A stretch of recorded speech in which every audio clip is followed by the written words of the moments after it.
Welcome to Philly Fortune Talks with your host, Jake Penny, where the city's brightest minds share the secrets behind their success. Are you ready to be inspired?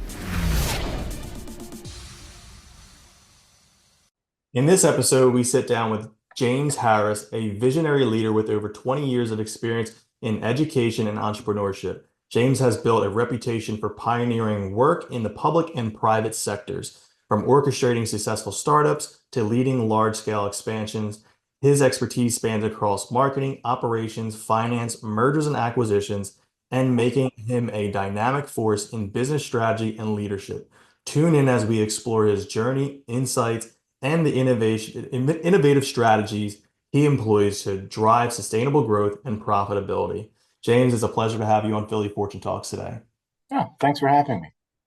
For the listeners that don't necessarily know you, give them a brief background on where you got started, your journey, and where you are now. Well, I'm from South Jersey. I grew up in Cherry Hill, New Jersey. Got involved in the military when I first got out of high school, became a military policeman. And then after 6 years of service, I decided to go to college where I studied marketing, operations, behavioral science. From there, Coca-Cola hired me in Philadelphia, and I used all of my knowledge to help sell soda. And because if you don't know, there's a lot of data that goes behind products being put on the shelf. And found that I was really good at Jeopardy. So all those little tidbits of information help sell products. But from there, I was recruited by a company, Mead Johnson Nutritionals, the Enfamil baby formula people. The Similac, Enfamil, and they were located out in Indiana. And while I was there, I opened up a restaurant, a little cafe while working. And I was also teaching at the local university. I was teaching intro to marketing. And in Indiana, you can invite the school superintendent, the mayor, the governor, the police chief, sheriff, and they actually showed up one day, not all together, but at different times. And when I met the school superintendent, we started talking and chatting a little bit, and he offered me a job as COO of a school district, which was, interesting. In Indiana, they do that. And he heard about my reputation in business and what I was doing. And that's how I got involved in education. And, over my 18, 19 years of education, I was COO, I was a school superintendent, but I was always that business side of education. So I would always pair myself with a strong academic, and I would handle the business side. And we did some innovative things. Now I'm the COO of United Lutheran Seminary in Philadelphia and in Gettysburg. So I'm helping them manage their properties, their finances, operations on 2 campuses after their merger. So Yeah, that's awesome. With almost like 20 years of experience and leadership experience, especially in education. What key lessons have you learned about effectively leading teams in education sector? You have to surround yourself with people who care. And it really helped that a lot of the people that I work with, particularly my senior leadership team, we all had children the same age. We were all parents. So our philosophy was, would you want this for your child? And if it was ever no, then we needed to do something better. So would you want your child riding on that school bus or eating that school lunch or using that math book? If it was ever no, then we would say, put yourself in that parent's place. Also, if you were speaking to a parent, would you want to be spoken to in that manner? Would you want to be, addressed that way? Put yourself in their shoes. And if it was ever no, I wouldn't want someone talking to me that way, then we would change it. And that was our model. And we were quite successful with that, because when you say, well, I would never put my child in that situation. Well, don't put any person's child in that situation. And that's what we follow. That's what I follow. So it helps. And then connecting with the families, living in the communities that we serve, being accessible. I mean, everyone at my last school district at the high school had my personal cell phone number, even the students. And yeah, I would get crank calls sometimes. One kid signed me up for Squid Games, which I thought was a joke. But now I'm thinking back, because I saw the reality show, it may have been legitimately, he may have really signed me up, and I would have done it if I had thought it was real. And I got calls about missed school buses, We need better ranch dressing in the cafeteria. All these things. Are we having a snow day? But I would always answer the call, and I was really accessible. So it helps not to be too aloof, unavailable. Put yourself in their shoes and treat them as you would want to be treated. Yeah, yeah. I was just literally just about to say that. Treat others how you would want to be treated Yeah. yourself. And that's super important. How's your entrepreneurship side, like your mindset, influence your approach to educational leadership and like innovation? If you want to do something, like I love cooking. I grew up cooking. I was a really terrible student in school. So before I handed my parents that note that said I couldn't go back for 3 days, I would have dinner ready. And if I made a cake, my sister was like, "Oh my gosh, he can't go back for a week." If I made dessert. So the cooking kept me out of trouble for the most part. So if you have a passion for something, I always tell people go out there and work someplace where they're doing it. So I opened up a cafe and I had never worked really in a restaurant before. I mean, I was a waiter in college a little bit, but I didn't know what was going on behind the scenes. So I learned. It was 13 tables, small, but I learned about ordering, I learned about liquor license, I learned about employee engagement, health department, and all these rules that go to the business. But if you have a passion for something, go out and just get that entry level job in it. Mm. If you're an accountant or an attorney and you love cooking, go get a job as a bartender part time at night just to see what it's like and see if it's for you or not. Or start a catering company or something. It's not hard to do. People say don't have a plan B. Just put yourself into it and live it. Because once you're an entrepreneur, that's what you're living every day. You don't clock out at 5 o'clock. You're thinking about it at 9 o'clock in bed or 10 o'clock in bed, or you're getting home at midnight. I remember when I had my first cafe, I never had any clean clothes because I was always at the cafe. It was closed on Sundays, and that was the cleaning day. You Hmm. deep clean. And so by the time you get home, you're exhausted. So if you want to do it, just go out and do it. But go be around people who are doing it also. Take all the classes you want. And then you just got to go do it. And you're probably going to fail the first couple of times, but you Yeah. learn from those failures. Yeah, I spoke with a gentleman the other day. He said before he started his own company, he worked at every single position Mm-hmm. that he would have when starting his own company before he actually went, so he could get the experience and the knowledge, just the gist. He didn't become an expert at them, but he understood the day-to-day nuances or troubles or successes that these individuals went through. So that way now, when he runs his own company, he's like, oh, okay, I understand where they're coming from and not just like, a high level up that has no idea and just managing people and doesn't necessarily know what those individuals are going through. So Yeah. In that's any field, important. I remember when I worked at Coca-Cola, I was a category manager, which is the job of taking data and trying to figure out which items or assortment you should put on the shelf. Mm. And I would be in these meetings with all these high level executives saying, we need more space in ShopRite or Acme or Walmart or Target. And I would say, you do realize there's a company called Pepsi out there, right? That is doing the exact same thing that we're doing. And I would set these designs up for the shelf, like how to lay things out. And the stock guys would come to my office, my little cubicle, and they would say, "You've never stocked the shelf before, have you?" And I said, "No." They said, "Because your designs are not right." So I went out for a month and I stocked shelves. And I knew what they were talking about because I was designing these layouts and I was making these bottles fit where they wouldn't really fit because I didn't know the shelves didn't move. So once I learned that, I went back and I reset and I learned what I did. So the gentleman you spoke to is absolutely right. You do every job. I mean, I drove a truck for Coke. I did all these. I did deliveries. I talked to the store managers. I talked to the customers, and then you get a feel for what from A to Z what's happening in your business. I mean, when I Yeah. have a cafe, I never planned to cook.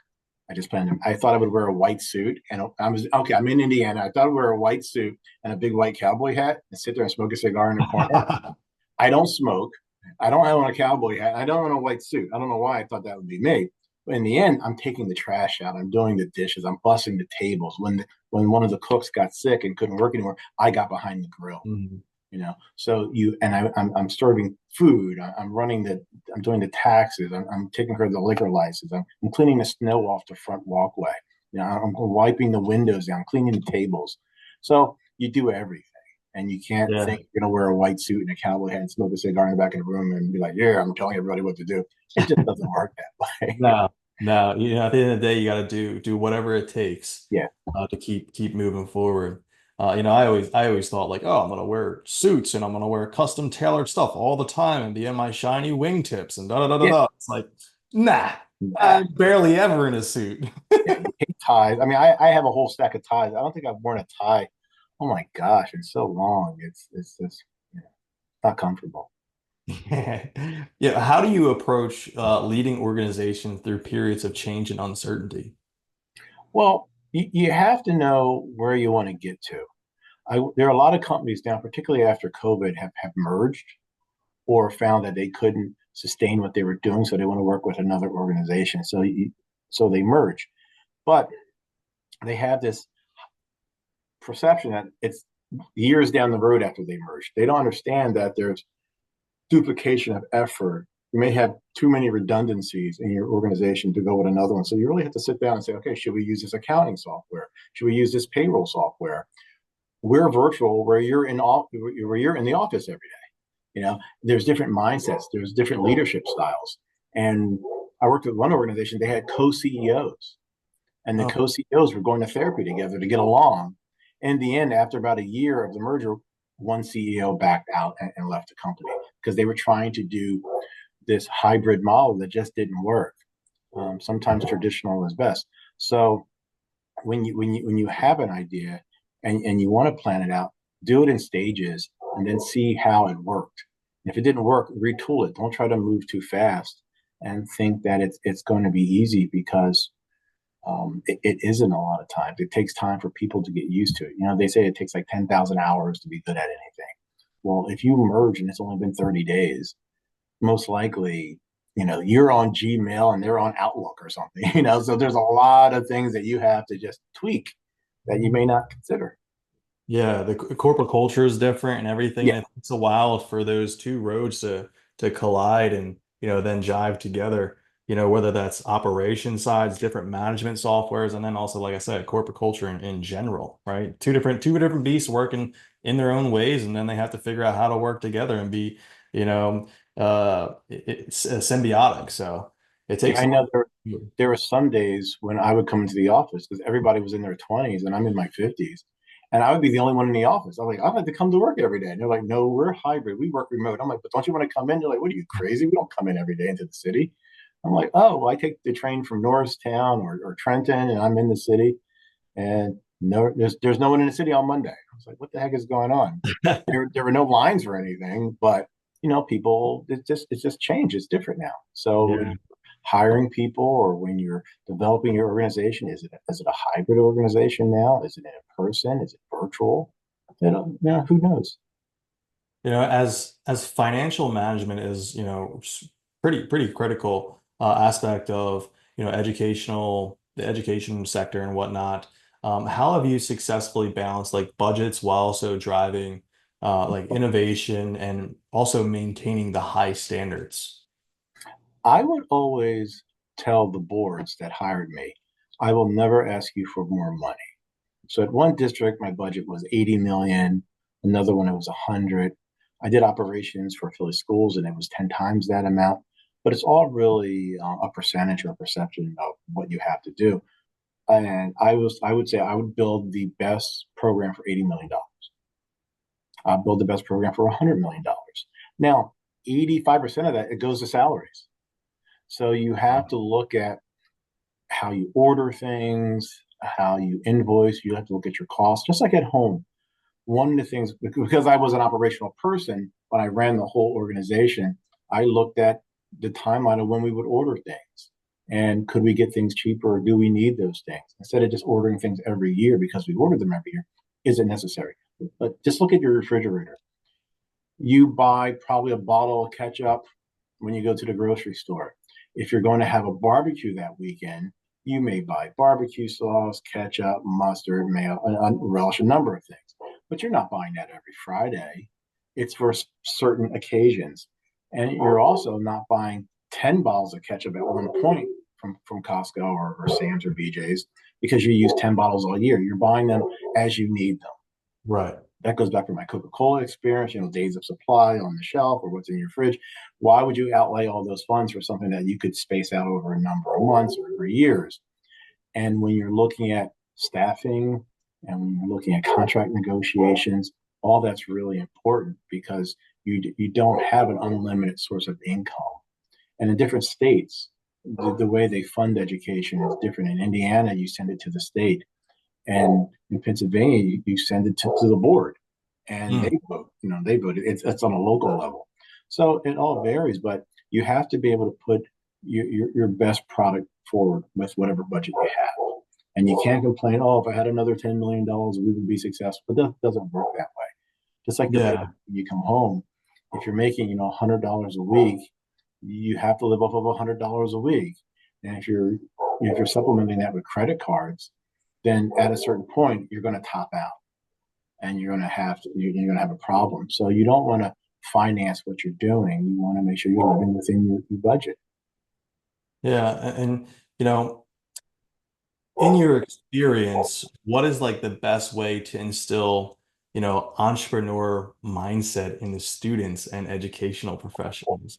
Because Well, I feel like, when I went to school, entrepreneurship wasn't even like a thing.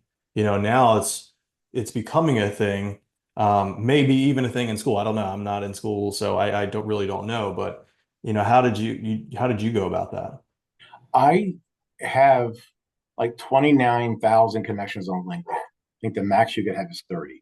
Wow. And I would reach out to people like you and say, hey, I have some students, middle school, high school students, who would love to hear your story. Can you come speak to them?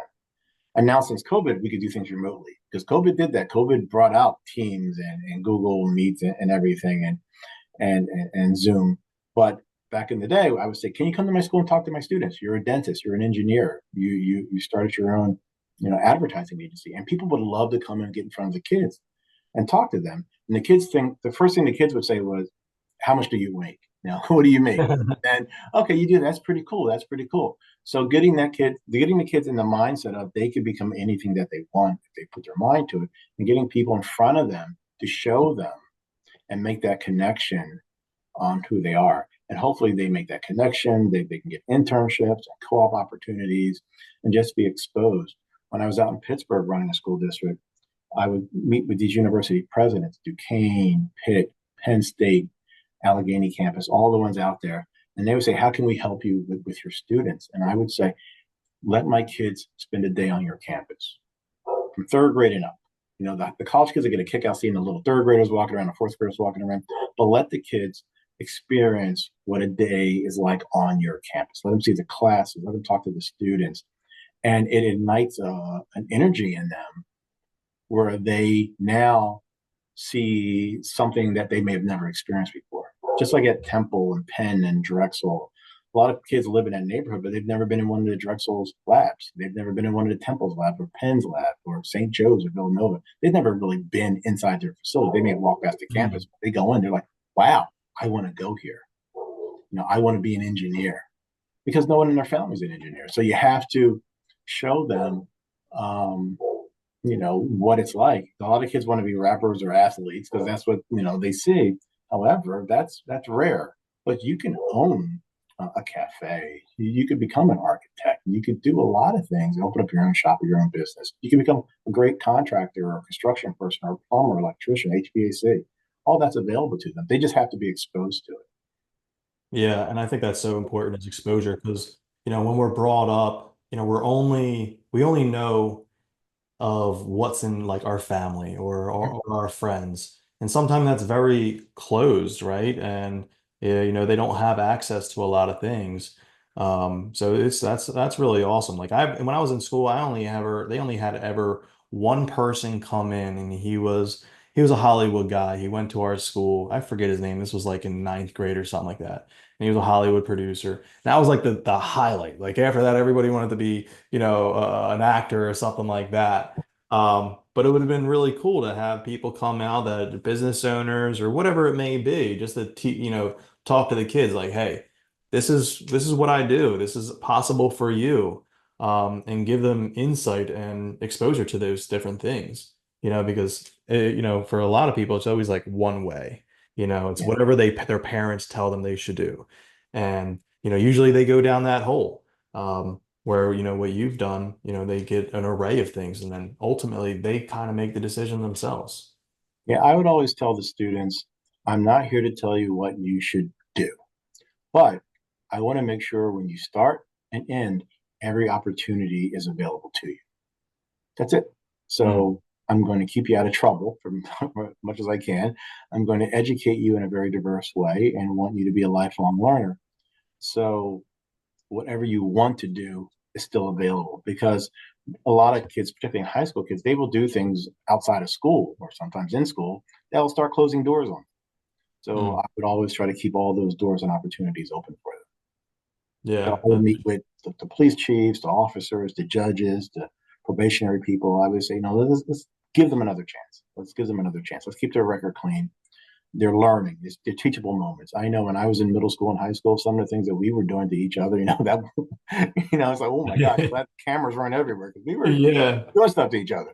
But in the end, it was all in good spirited fun because we were young. We didn't know any better. But as adults, we have a different mindset. And a lot of the students, the young people, it doesn't click until they're in their early 20s.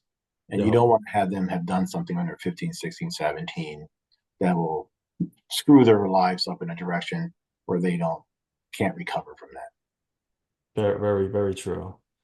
Can you share your personal leadership philosophy and how's it evolved over the course of your careers till now?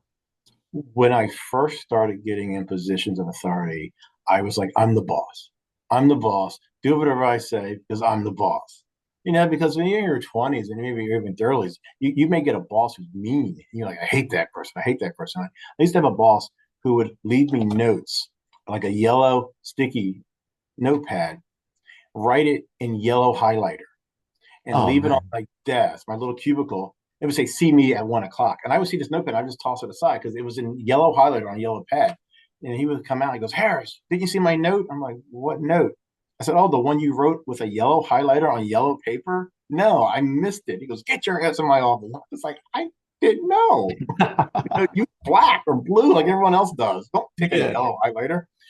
And you learn that, and you're like, well, when I become a boss, I'm never going to do that. And a lot of times you do that. But I caught myself later on because I had friends tell me, hey, don't be that way.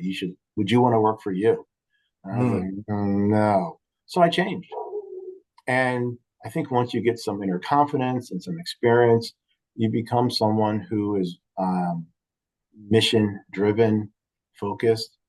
And I used to have staff tell me, they were like, you're thinking like way down the road, aren't you? And I said, yeah, I am. So this moment right here is important. However, what's the overall outcome that we want to achieve? And particularly in education, because I did a lot of school turnaround work. So I would go to the schools that were always in trouble and turmoil. And things weren't always easy. Things weren't always logical. And I was told when I first started in schools, if you're going to be logical, you'll be very unsuccessful because things just don't make sense half the time. And I was Right. like, okay. So in working and talking with people, it was always, would I want to be sitting in front of me? Would I want to work for me? Do I empower people? Do I micromanage? No, it's like, this is the issue. Like, we need to paint that door. All right, let's get it painted. And you figure out the best way to do it and do it well. And once people start building up that equity in what they do and some experience, and it just works, it clicks. You find that right team that works. I would always give my team that 16 personalities or that Myers-Briggs test where we look at how we hear, how we listen, how we learn, how we interact. And we would do that. And it's like, wow, you're a visual learner. You're a hands-on person. You're someone who takes time to process things. And once you learn that about each other, it's easier to work together. Yeah, Like I'm, definitely. yeah, like I'm always laid back, but I have someone else who's my hammer. And I have someone else who's my logical person. And we sit at the table and we'll debate things. But in the end, we'll come to a conclusion that works. Yeah. And we're all on the same page. And that helps. Yeah, learning people's, learning, the individual person on how they work so that way you can be a kind of chameleon of, because it's like the disc profiles and stuff like that. Like if you have to learn how to speak to people and how they work to be able to be on a team level because of like a D goes against an I or whatever, just throwing stuff out there. Yeah. They don't jive together and they butt heads. Well, it's like, all right, well, if you learn tech per se their love language, right, you'll be able to better serve them, better to work together and be on the same page. Yeah, I was at one company where they had just merged, and we did that mental test, the behavioral analysis. And everyone that I worked with, because we were finance operations, they were task driven. Mm. And I showed up and I did it, and I was mission driven. And I took a little longer time to digest things and think things through. And my boss, she came to me one day and she was just barking orders. And I sat there and I was listening. She was, "Oh, you're a thinker, aren't you?" And I was like, "I hope so." And one day I wrote this note on a Friday. I had 4 or 5 staff members, like an accountant and IT. And I said, "Thank you for the work you've done this week. I want to thank you." And I selected one thing that they did. Each of them have done. I said, "Thank you for X, Y, Z, A, B, C, whatever. Thank you." And I sent it to them. And they were like, "Wow, no one's ever done that before." And I CC'd my boss on it. And that Friday night, she called and started yelling at me, saying, "Why would I do that?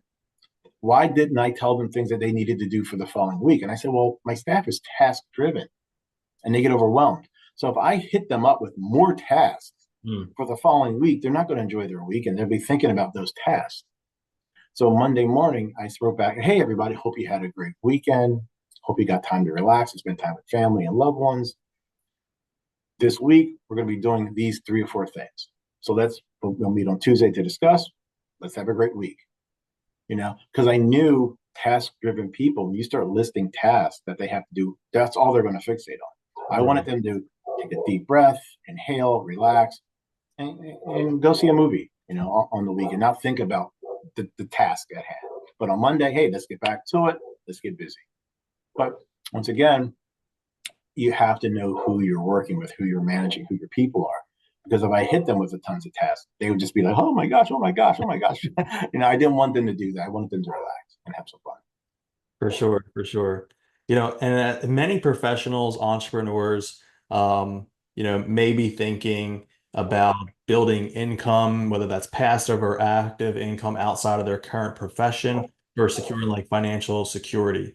Have you had any thoughts or what are your thoughts on creating that passive income or active income or investments for your future, yourself, your family, or any other people in leadership roles like yourself?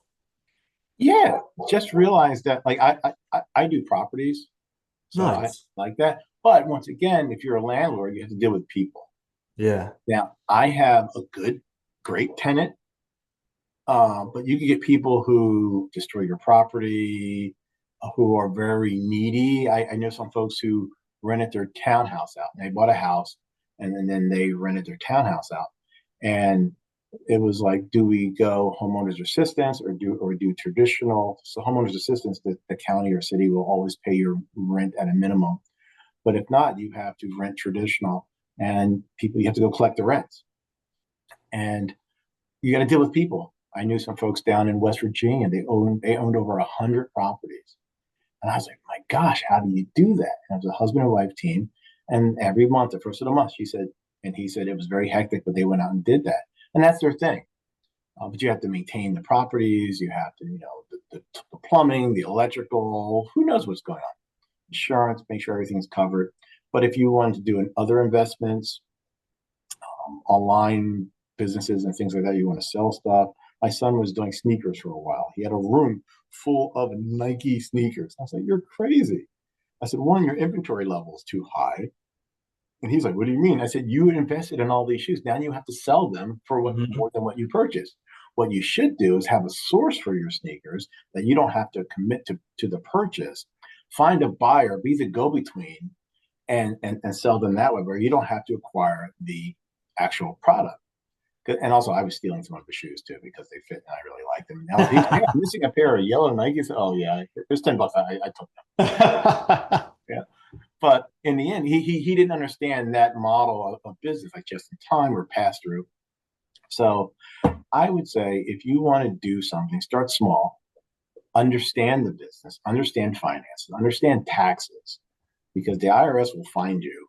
and make you pay. So you have to make sure you're doing all the legal side, all the non-fun stuff. You know, like my son, when he was shipping these sneakers around the country, he had to go work out a deal with FedEx and UPS and the postal service. He didn't understand the postal service and the rates that they charge and things like that. And that eats into your bottom line. So make sure you understand your business model. And it's like I said, it's always good to work with someone else who's doing it. Go to trade shows or talk to people, go online and research everything you can about it, and realize there's a lot more to it. But I think it's a great thing to do. When you make that first sale, or when I have my restaurant and I made that first salad, I hear someone outside going, "This is great." You love that. You know, they walk into your cafe, you're like, "This is a beautiful place." You're like, "Yeah." You know, that's really fulfilling. Without a doubt. You know, you get that first sale, whether it's e-commerce or in person, and then like you said, you have that ah man, you know, somebody says that, oh wow, I really love this, and it's like, wow, this is what I'm here for, right? That's the whole purpose that I'm looking for, is to satisfy someone else and, you know, give someone else a good experience, whatever that may be. Yeah, and you start reading your online reviews, and you can learn a lot from this. So, but what happens is when you're close to a business like that, you take things personal. So Hmm. you can't. They're all teachable moments.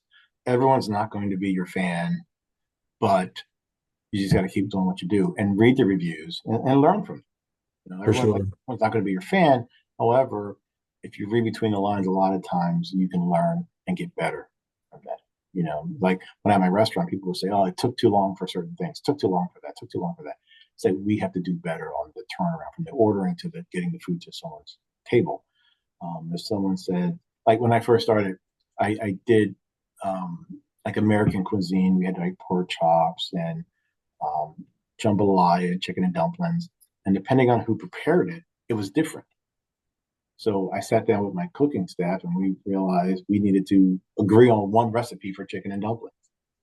And not who made it. Did Alonzo make it? Did James make it? Did Steve make it? It's we had to agree on it and how it's plated. So there's a lot of stuff that I never even considered when I opened the cafe that we had to consider. Because when someone comes to get your chicken and dumplings, they want it the same way every time because that's what they're Yep. coming for, not different. So McDonald's has it down, a lot of restaurants have it down, but they don't want to know, well, who's in the kitchen cooking? That depends on what I order. So you got to make sure things are standardized and things like that. But in the end, it really does make you feel good when people start coming back and returning. And or I have a friend, she's a writer and she's written like 100 books, and people follow her. And she publishes other authors now, and she has a following. We went to college together, and a couple other people who work in entertainment. You said so. It's kind of cool where you get this following. People are attracted to you. They like your work, and they support you. That's Hmm. that's super positive. That's what keeps you going.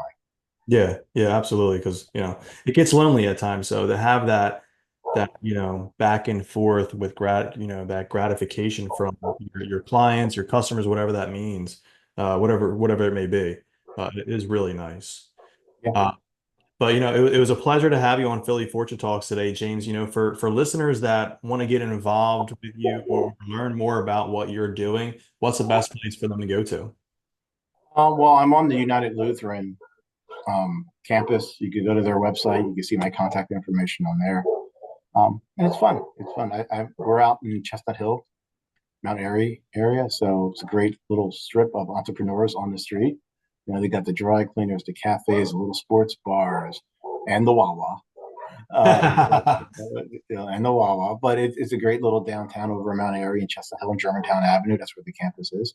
And you can see entrepreneurialism live right there. There's hair salons, there's massage people, there's people who do the crystals and little coffee shops and clothing stores right there. But they're all entrepreneurs on that street.